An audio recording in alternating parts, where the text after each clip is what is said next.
Welcome to the Polish Easter egg needle felting course. So to start out, I have a ball of yarn that I literally just wrapped into the shape of an egg. You don't have to do this, but this will absolutely speed up the process if you want to make a larger egg, which mine is larger at about 5 inches long. So I just wrapped that yarn tightly and I kept it skinnier on the top and wider on the bottom. And then I go ahead and I just cover the whole thing in a core wool. Now you can see here, if you know the difference, I'm using batting. Batting is going to be a sheet of wool as opposed to roving, which is more like a rope of wool. And this is the core wool. You can use either one. It doesn't matter. But you do want to use a core wool for this because it's going to give you a smoother finish. Now I'm just going to go over the whole thing, needle felting it. I'm using a 36 gauge needle for most of this, and then I'm going to switch to a 38 to start smoothing it out. And then when I go and do my detail work, I'm going to use a 40 gauge needle. So remember, those 40 gauge is for detail, 36 is for buildup, 38 is going to help finish that buildup so there's not as many divots. And at the very end of this video, I actually give a really great tip on how to make this look more finished without a lot of fuzzies. Now here is the piece completely covered in wool, except for you can see some yellow poking through, and it's still not a perfect egg shape. So I'm just going to wrap more wool around in the areas that I need to build it up. And then I take small tufts of the wool to cover up the areas that need covered that my yarn is still poking through so you can see it, because we don't want that. Now, I'm just going to continue poking and covering, and it takes a little bit, so just be patient and you'll get there, I promise. Once the whole entire egg is completely covered and well felted, and you're happy with the shape, which this is where I'm at.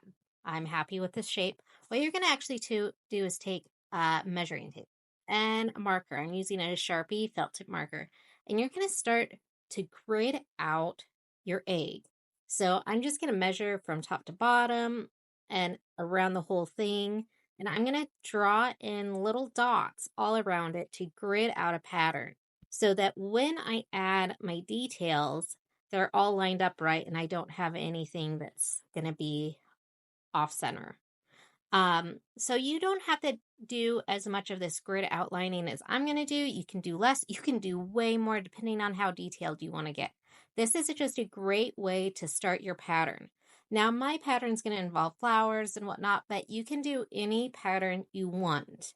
Just use this grid shape around it with your marker to help you create the pattern. So the rest of this video is really just me creating the pattern and needle felting it out. Now, remember, I use a 40 gauge to do my details, which would be all this pattern that I'm going to add. But don't forget to watch the very end of this video, because that's where this big tip about smoothing out everything's going to be. So you can follow along and do the pattern just how I do it, or you can create your own, which I really recommend, just going out there and trying to do your own thing. If you look up online Polish Easter eggs and look at images, you'll see so many different styles. So, you know, lots and lots of options out there for you.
Okay, here we are on our very final step, and this is the secret, a heat gun. This is a fairly cheap, inexpensive art crafts heat gun that I got just for over $20. I have a link here, so just check that out if you decide you want to get one. And what this is going to do, I have it on the low setting, and I'm just taking it over. Watch your fingers, but I just take it over everything. You don't want to keep it in one spot for too long because it could distort the color, especially on the coral color, the whiter colors. But it will take off all those little fuzzies that, we can get if we poke at it for a while with smaller gauge needles. But to get it off easily and quickly without stressing too much about that, especially on these bigger objects, this is a great way to do it. So I just go over the whole thing, and it even makes it feel like it firms it up a little. So I highly recommend this if you want something that just kind of speed up your process. But that is it after this for the egg. You're all finished. These are really fun to make, fairly easy. Yes, a little time consuming if you decide to go for this size, but they are also very beautiful. And I hope you enjoyed this. And if, of course, you ever want to learn more, you can join Rustic Fiber Academy. There's different levels for payment, cost, but there are over 100 different needle felting tutorials, so many tips and tricks. So if you want to learn from us, I highly recommend joining and just give it a try for a month. I mean, what's the least you can do? Spend $5 and just discover maybe you don't like it, or discover you love it and it's something you've been missing out on. All right, I hope you enjoy, and thank you so much for taking the time to watch this.